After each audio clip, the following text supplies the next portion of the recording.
You ask Tiger to solve. This deals with linear equations with one unknown. The final result is x equals 3. Let's solve it step by step. Group all x terms on the left side of the equation.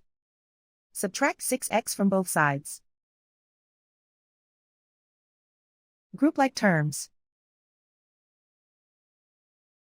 Simplify the arithmetic. Group like terms. Simplify the arithmetic. Group all constants on the right side of the equation. Add 2 to both sides. Simplify the arithmetic.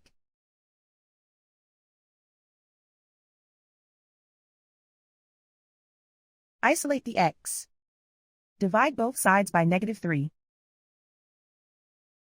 Cancel out the negatives.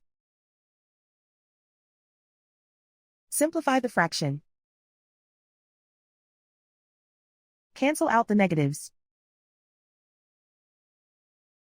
Find the greatest common factor of the numerator and denominator. Factor out and cancel the greatest common factor. And so the final result is x equals 3.